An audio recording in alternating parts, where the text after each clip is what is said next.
खोल दे पंख मेरे कहता है परिंदा, अभी और उड़ना बाकी है। जमीन नहीं मंजिल मेरी, अभी पूरा आसमान बाकी है। तो नमस्कार दोस्तों, आप सभी का स्वागत है आपके अपने YouTube channel GK by Yogeshwar पर।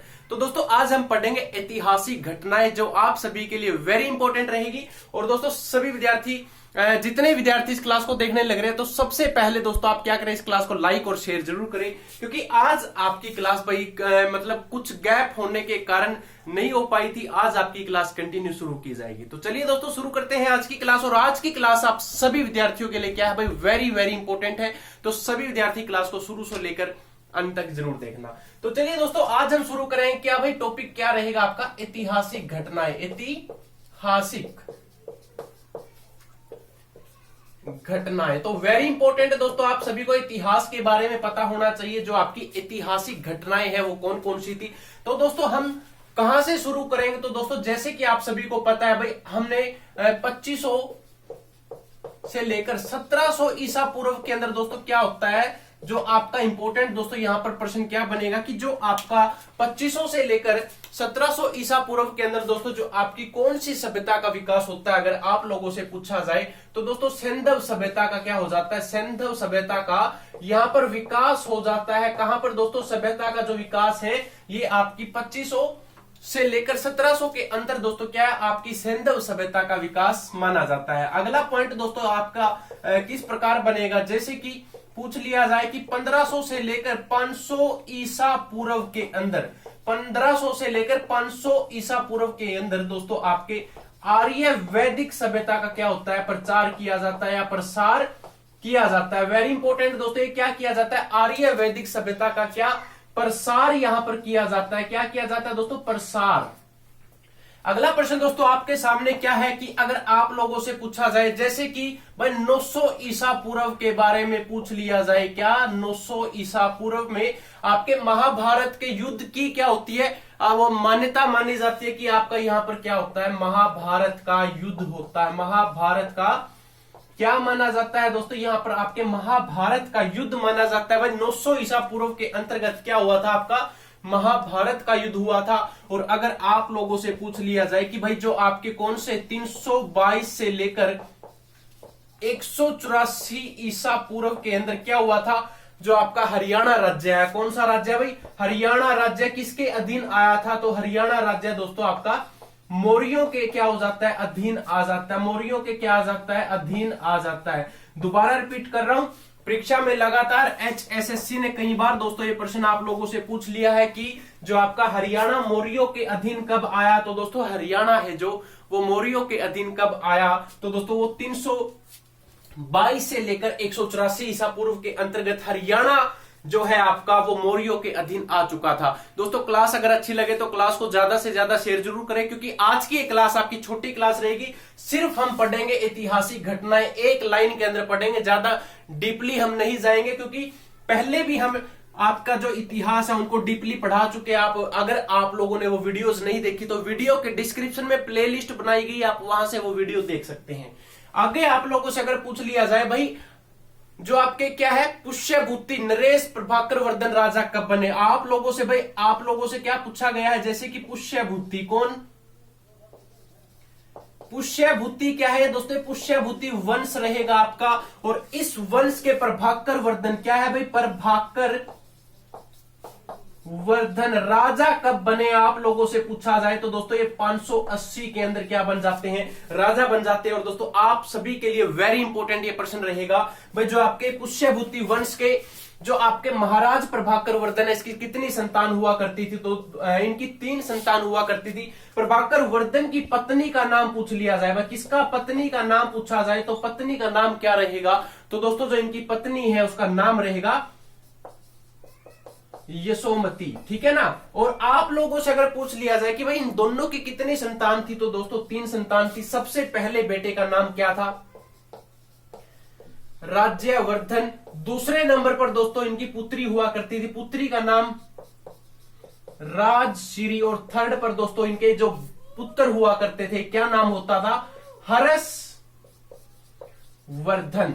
तो दोस्तों ये क्या है आप लोगों के लिए इंपॉर्टेंट, यहां तक सभी विद्यार्थी स्क्रीनशॉट ले ले, आप सभी के लिए इंपॉर्टेंट रहेगा। फटाफट दोस्तों वीडियो को पॉज करके भी आप स्क्रीनशॉट ले सकते हैं, ठीक है ना। और जो आपकी लाइव क्लास है दोस्तों, कुछ दिन लाइव क्लास नहीं हो पाएगी, ठीक है। जब भी आपकी लाइव सेशन होगा आप लोगों को ग्रुप्स के अंदर इन्फॉर्म कर दिया जाएगा, ठीक है। अभी थोड़ा नेटवर्क में प्रॉब्लम चलने के कारण दोस्तों आपकी लाइव क्लास भी नहीं हो पा रही है, ठीक है। जैसे जो भी सूचना होगी आप लोगों को बता देंगे। अब दोस्तों आप लोगों से अगर पूछा जाए कौन भाई जो आपके हर्षवर्धन है, वो कौन भाई हर्षवर्धन, मैंने अभी बताया था प्रभाकर वर्धन के पुत्र हर्षवर्धन का जन्म अगर आप लोगों से पूछा जाए तो जन्म कब हुआ था भाई, 590 में इसका जन्म हुआ। और अगर पूछा जाए राजा कब बने, 606 के अंदर राजा बने। और अगर आप लोगों से पूछा जाए राज्यवर्धन जो इनके बड़े भाई हुआ करते थे, कौन भाई, राज्यवर्धन की मृत्यु कब हुई थी दोस्तों, जो इनके बड़े भाई थे ना राज्यवर्धन, उनकी मृत्यु कब हुई थी, तो दोस्तों 605 के अंदर उनकी मृत्यु हो जाती है। और 606 के अंदर आपके महाराज हर्षवर्धन क्या बन जाते हैं, राजा बन जाते हैं। ये भी आप सभी के लिए। और अगर आप लोगों ने महाराज हर्षवर्धन की अभी तक ये क्लास नहीं देखी तो हमारे चैनल के प्लेलिस्ट के ऑप्शन में जाएं और वहां से आपको क्या है एनिसेंट हिस्ट्री का दोस्तों आपको क्या है एक प्लेलिस्ट मिलेगी, वहां से आप क्या है कंप्लीट आपके हर्षवर्धन की जो जानकारी है वो देख सकते हैं। और वेरी इंपॉर्टेंट टॉपिक है भाई, देखो 100% की गारंटी है, ये वेरी इंपॉर्टेंट टॉपिक रहेगा आपका, तो सभी विद्यार्थी इस क्लास को जरूर देख लेना, ठीक है।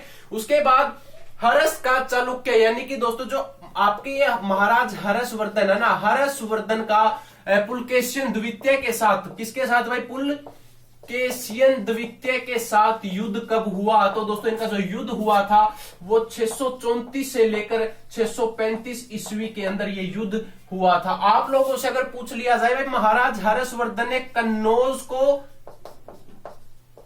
क्या किया, सत्ता, यानी कि कन्नौज राज्य की सत्ता कब संभाल ली, तो कन्नौज राज्य की दोस्तों 629 के अंदर क्या है सत्ता संभाल ली थी, 641 तक दोस्तों ये आप लोगों का इंपॉर्टेंट है। और अगर आप लोगों से पूछ लिया जाए जो आपके हवेन सुवांग है दोस्तों, कौन भाई, हवेन सुवांग आपके कौन है, हवेन सुवांग आपके चीनी यात्री है। और ये भारत कब आए, तो दोस्तों भारत कब आए थे, 629 के अंदर भारत आए। आप लोगों से HSSC पूछ ले भाई हरियाणा कब आए, तो दोस्तों हरियाणा ये 634 से लेकर 644 तक क्या थे हरियाणा के अंदर। यहां पर HSSC गेम कैसे खेलती है दोस्तों, आप लोगों को पजल करने के लिए, आप लोगों को पता है भाई हवेन सुवांग 629 के अंदर आया, कहां पर, भारत के अंदर आया। लेकिन भाई हरियाणा का पूछ लिया जाए तो 634 से लेकर 644 तक आपका हवेन सुवांग हरियाणा के अंदर रहा था। यहां से क्लियर, किसी को कोई डाउट नहीं होना चाहिए। इनकी पुस्तक का नाम है CU की, मतलब CU की दोस्तों क्या है इनकी पुस्तक का नाम है, तो आप सभी एक बार नोट कर ले,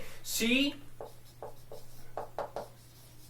की। तो CU की दोस्तों क्या है इनकी पुस्तक का नाम रहेगा, और ये वेरी इंपॉर्टेंट है। CU की पुस्तक आप लोगों से कई बार परीक्षा के अंदर पूछी भी गई है और सभी के लिए दोस्तों इंपॉर्टेंट रहेगा। महाराज हर्षवर्धन है ना जो, ये इनकी मृत्यु अगर आप लोगों से पूछ ली जाए, वह इनकी मृत्यु कब हुई, महाराज हर्षवर्धन की मृत्यु दोस्तों 647 के अंदर हो जाती है। दोबारा रिपीट करूं, जन्म 590 में, राजा 606 में, और मृत्यु दोस्तों कब हुई थी, 647 के अंदर क्या हो जाती है इनकी मृत्यु हो जाती है। यहां से सभी विद्यार्थियों का क्लियर, उम्मीद करूंगा कोई डाउट नहीं होगा किसी को। और चलिए दोस्तों अब आगे जो आप लोगों से क्या पूछा जाता है भाई, जो आपका कौन है नागभट्ट है या प्रतिहार वंश है ना, उसका उदय कब हुआ था, या हरियाणा पर उसका अधिकार कब किया गया। क्योंकि दोस्तों आपके जो हर्षवर्धन महाराज थे ना, उनकी तो देखो मृत्यु हो जाती है, तो उसके बाद कौन सा वंश आता है, महाराज हर्षवर्धन की मृत्यु के बाद दोस्तों जो आपका वंश आएगा, कौन सा आएगा भाई, गुर्जर प्रतिहारी वंश। तो 805 के अंदर कौन सा वंश आया दोस्तों, आपके नागभट्ट का दोस्तों कौन सा वंश है ये, प्रतिहार वंश, इसको गुर्जर प्रतिहारी वंश के नाम से भी जाना जाता है। इन्होंने क्या किया भाई, हरियाणा पर अपना अधिकार कर लिया। क्लियर सभी का, किसी को कोई डाउट नहीं होना चाहिए। देखो बेसिक बात है, बेसिक प्रश्न है, ज्यादा डीपली नहीं जा रहे, जो सीधे परीक्षा के अंदर आएंगे वही प्रश्न आप लोगों के सामने हम रखने लग रहे हैं। इसके बाद दोस्तों आप लोगों से पूछा जाए भाई मिहिर भोज प्रतिहार का शासन कब शुरू किया गया, किसका शासन की बात की है भाई, मिहिर भोज की। तो मिहिर भोज प्रतिहार दोस्तों ये क्या है, इनके शासन की बात की है, इनका शासन कब शुरू किया गया, तो दोस्तों जो इनका शासन था वो हुआ था शुरू 836 ईस्वी के अंदर दोस्तों क्या इनका शासन शुरू हो जाता है। और तोमर वंश के उदय की अगर हम बात करें दोस्तों, आप लोगों से पूछ लिया जाए भाई तोमर वंश का क्या बताएं, तोमर वंश का आप लोगों से उदय पूछ लिया जाता है कि उदय कब हुआ। तो दोस्तों आप लोगों के लिए वेरी इंपॉर्टेंट ये प्रश्न रहेगा कि जो आपका तोमर वंश है ना, इसका उदय बताएं। तो सभी विद्यार्थी एक बार क्लास को लाइक और शेयर जरूर करें, क्योंकि भाई आप लोगों से यहाँ पर क्या पूछा गया है, तोमर वंश का उदय पूछा गया है। और तोमर वंश आप सभी के लिए क्या रहेगा, इंपॉर्टेंट रहेगा। कमेंट करके बताएंगे सभी विद्यार्थी कि आपके तोमर वंश का जो उदय है वो कब हुआ था। तो दोस्तों जो आपका तोमर वंश का उदय कब हुआ, 910 के अंदर, 910 ईस्वी में आपके तोमर वंश का क्या हो जाता है, उदय हो जाता है। सभी के लिए इंपॉर्टेंट है। महमूद गजनवी दोस्तों, आप लोग बार बार नाम सुनते हैं कि महमूद, आप लोगों ने नाम सुना होगा ना, महमूद गजनवी का, गजनवी। तो भाई इन्होंने थानेसर पर आक्रमण कब किया था, 1014 के अंदर। इन्होंने कहां पर आक्रमण किया, थानेसर के अंदर। थानेसर आपका कहां पर है भाई, थानेसर आपका कुरुक्षेत्र के अंदर है। थानेसर ना आए तो क्या आएगा, तो भाई आपका सथानेश्वर आएगा। क्या आएगा, सथानेश्वर। दोस्तों ये आपके लिए राइट आंसर रहेगा। सभी का क्लियर। इसके बाद दोस्तों तोमर वंश का उदय आप लोगों ने पढ़ लिया, महमूद गजनवी आप लोगों ने पढ़ लिया। भाई हांसी का युद्ध अगर आप लोगों से पूछा जाए, क्वेश्चन क्या है, हांसी का युद्ध। तो दोस्तों ये आप सभी को पता होना चाहिए कि भाई जो हांसी का युद्ध है ना, हांसी का युद्ध है जो, वो कब हुआ था। तो हांसी का युद्ध दोस्तों आप सभी के लिए इंपॉर्टेंट रहेगा। हांसी का युद्ध अगर आप लोगों से पूछा जाए तो हांसी के युद्ध के बारे में भी सभी विद्यार्थी एक बार कमेंट करके बताएंगे कि भाई जो हांसी का युद्ध है आपका, हांसी का युद्ध दोस्तों आपका कब हुआ था, 1037 के अंदर दोस्तों आपका हांसी का युद्ध हुआ। 1037 ईस्वी के अंदर कौन सा, हांसी का युद्ध हुआ। और आप सभी दोस्तों साथ के साथ नोट डाउन करते चले ताकि किसी को भी कोई भी प्रॉब्लम ना आए। अर्णोराज का हरियाणा पर आक्रमण की अगर आप लोगों से बात की जाए तो क्वेश्चन सभी विद्यार्थी नोट करें भाई, क्या पूछा गया है, अर्णोराज। तो सभी नोट करेंगे दोस्तों साथ के साथ कि अर्णोराज, अर्णोराज का क्या हुआ था, अर्णोराज का हरियाणा पर आक्रमण हुआ था। तो ये आक्रमण दोस्तों इन्होंने कब किया, तो 1139 के अंदर दोस्तों इन्होंने कहां पर आक्रमण किया, आप लोगों से पूछ लिया जाए तो दोस्तों इन्होंने, अर्णोराज ने हरियाणा पर आक्रमण जो किया वो कब किया, 1139 के अंदर अर्णोराज ने दोस्तों आपके हरियाणा पर क्या किया था, आक्रमण किया था। ये आप सभी के लिए इंपॉर्टेंट दोस्तों रहेगा। यहां तक सभी विद्यार्थियों का क्लियर। अगर किसी को कोई भी दोस्तों डाउट है तो कमेंट छोड़ दिया करें, आपको कमेंट्स में रिप्लाई मिलेगा। या फिर दोस्तों अगर आप हमारे व्हाट्सएप ग्रुप से जुड़ना चाहते हैं तो दोस्तों ये आपके लिए क्या है, व्हाट्सएप नंबर रहेगा 7952322009 पर दोस्तों आप क्या व्हाट्सएप कर सकते हैं और यहां से आप सारी जो जानकारी है वो आप ले सकते हैं। पीडीएफ के भरोसे ना रहे भाई, गिने गिनाए आपके कुछ 10-11 दिन ही रहते हैं और 10-11 दिन के अंदर दोस्तों पीडीएफ के भरोसे ना रहें, क्लास लगाएं। और क्लास आपकी अब कंटिन्यू चलेगी, तो क्लास के अंदर दोस्तों जो भी लिखवाया जाए, पढ़ाया जाए तो साथ के साथ नोट डाउन करते चले। और इसके साथ साथ दोस्तों आप लोगों को यह भी बता दिया जाता है कि भाई जो आपके पेपर है, पेपर के अभी तक देखो कोई सूचना नहीं आई है। जो आपका पेपर अभी तक तो दोस्तों क्या है कि 12 दिसंबर को ही बोला गया। अगर कोई जानकारी आती है तो वो भी आपको ग्रुप्स के अंदर प्रोवाइड कर देंगे। तो चलिए दोस्तों एक बार आगे आप लोगों से अगर पूछा जाए कि किसका, विग्रह राज का, दोस्तों विग्रह राज का हरियाणा पर क्या हो जाता है, शासन कब होता है, आप लोगों से अगर पूछ लिया जाए तो आप लोगों को यह भी पता होना चाहिए कि जो विग्रह राज है, विग्रह राज का हरियाणा पर क्या होता है, शासन होता है। तो सभी नोट करेंगे क्या है कि विग्रह राज। तो दोस्तों जो विग्रह राज का क्या होता है, हरियाणा पर क्या किया जाता है, हरियाणा पर इसका क्या होता है, हरियाणा पर दोस्तों इनका शासन हो जाता है। हरियाणा पर क्या है, शासन हो जाता है। और ये कब होता है दोस्तों, आप लोगों से पूछा जाए तो 1151 ईस्वी के अंदर दोस्तों इनका क्या है, आपके हरियाणा पर विग्रह राज का क्या हो जाता है, शासन हो जाता है। और अगर पूछ लिया जाए विग्रह राज का दिल्ली और हांसी पर कब्जा कब हुआ, इन्होंने दोस्तों दिल्ली पर और इसके साथ साथ कहां पर भाई, हांसी पर क्या किया, कब्जा किया। और ये कब्जा कब किया, तो दोस्तों 1156 के अंदर इन्होंने क्या है, 1156 ईस्वी के अंदर इन्होंने इन दो जगह पर क्या कर लिया, अपना कब्जा कर लिया। दोस्तों पृथ्वीराज के हाथों गौरी परास्त कब हुआ, दोस्तों आप लोगों से पूछा जाए, आप लोगों ने पृथ्वीराज चौहान का नाम सुना होगा, तो पृथ्वीराज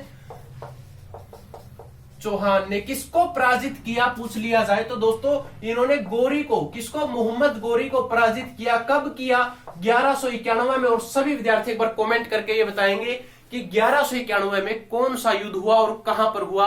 आप सभी के लिए दोस्तों ये इंपॉर्टेंट रहेगा, ठीक है। इसके बाद अगला प्रश्न दोस्तों आप सभी के सामने क्या पूछा गया, भाई तराइन का दूसरा युद्ध कब हुआ।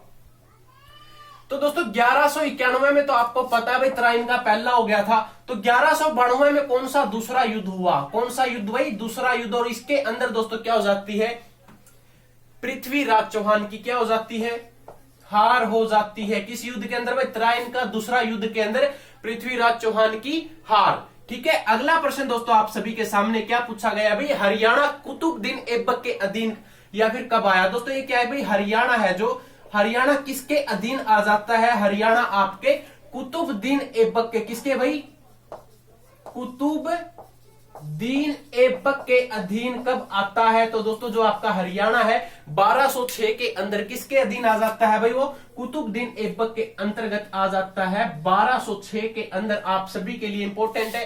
तराइन का तीसरा युद्ध की अगर आप लोगों से बात की जाए भाई, तराइन का कौन सा तीसरा युद्ध, तराइन का तीसरा युद्ध दोस्तों इल्तुतमिश और यदोल कुबाचा के बीच में हुआ था। आप सभी कमेंट करके ये बताएंगे कि भाई दोनों में से हार किसकी हुई और जीत किसकी हुई। और जो आपका तराइन का तीसरा युद्ध है दोस्तों ये कब हुआ था, ये हुआ था आपका 1215 ईस्वी के अंदर। हाँ जी, यहां से अगर किसी का कोई डाउट है, क्वेश्चन है तो दोस्तों आप सभी एक बार कमेंट करके बता सकते हैं। और कुछ पूछना चाहें तो दोस्तों आप सभी हमसे पूछ सकते हैं। यहां तक मैं उम्मीद करूंगा सभी विद्यार्थियों का डाउट्स क्लियर है, तो मैं इसको रफ कर देता हूं, ठीक है ना।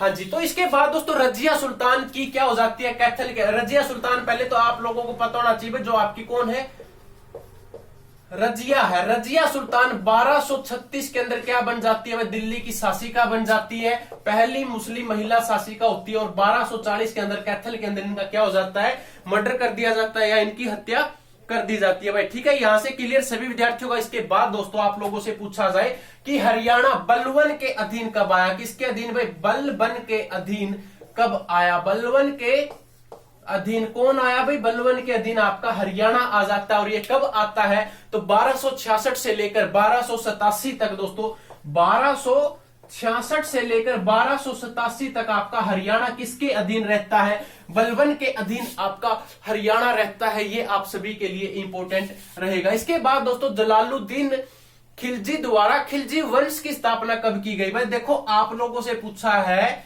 कि खिलजी वंश की जो स्थापना है वो कब की गई, तो 1290 में की। और किसने की, ठीक है ना। ये खिलजी वंश है, स्थापना 1290 में।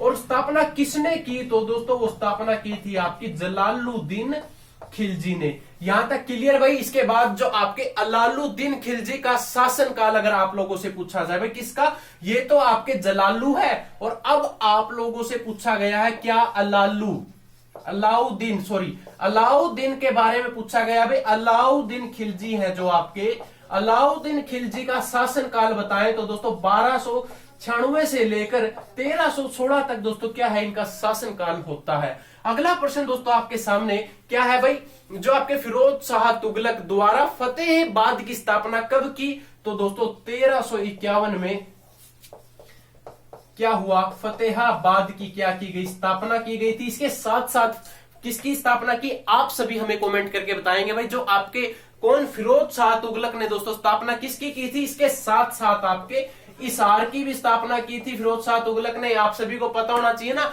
हिसार की स्थापना कब की, तो दोस्तों हिसार की स्थापना है 1354 के अंदर हिसार की स्थापना की थी। तैमूर लंग का आप सभी लोगों ने नाम सुना होगा। तो तैमूर लंग का दोस्तों भारत पर जो आक्रमण होता है वो कब होता है, सभी विद्यार्थी बताएंगे भाई। तैमूर लंग का जो भारत पर आक्रमण है वो कब हुआ था, तो दोस्तों जो आपके तैमूर लंग का आक्रमण अगर बात की जाए किसकी, तैमूर लंग की, तो तैमूर लंग ने कहां आक्रमण किया भाई, भारत पर किया। और भारत पर आक्रमण कब किया, तो दोस्तों 1398 के अंदर इन्होंने भारत पर क्या किया था, आक्रमण किया था। पानीपत का पहला युद्ध किस किस के बीच में हुआ था, इब्राहिम लोदी की क्या हो जाती है इसके अंदर, हार हो जाती है। किसके बीच में हुआ, आप सभी कमेंट करके बताएंगे। तो क्वेश्चन क्या था दोस्तों आपका, पानीपत का, कौन सा भाई? पानीपत का फर्स्ट युद्ध या फर्स्ट वॉर दोस्तों जब पानीपत का होता है 1526 के अंदर होता है। इसके अंदर इब्राहिम लोदी की हार हो जाती है और जीत किसकी होती है आप सभी कमेंट करके बताएंगे भाई, ठीक है ना। इसके बाद शेर शाह सूरी का शासनकाल की अगर बात करें, किसकी भाई? शेर शाह सूरी। तो शेर शाह सूरी का शासनकाल दोस्तों 540 में क्या हो जाता है? शुरू हो जाता है। और शेर शाह की मृत्यु की अगर आप लोगों से बात की जाए तो इनकी मृत्यु कब होती है? तो दोस्तों इनकी जो मृत्यु है 1545 के अंदर क्या होती है मृत्यु, और 1540 के इसका क्या होता है? शासनकाल होता है। यहां से भाई अगर किसी का कोई भी डाउट हो, कोई भी क्वेश्चन हो आपके, तो भाई कमेंट करते रहे। कमेंट में आपको क्या है सारे डाउट्स के आंसर मिल जाएंगे। और उम्मीद करूंगा देखो यहां तक आपको सभी विद्यार्थियों को ये क्लास अच्छी लगी होगी। क्लास अच्छी लगे तो दोस्तों ज्यादा से ज्यादा क्लास को शेयर किया करें, क्योंकि आपका एक शेयर और लाइक हमारे लिए बहुत मोटिवेट करता है, हमें प्रेरित करता है आपको नेक्स्ट वीडियो प्रोवाइड करवाने के लिए। तो चलिए दोस्तों मिलते हैं अगली क्लास के अंदर। जय हिंद, जय भारत।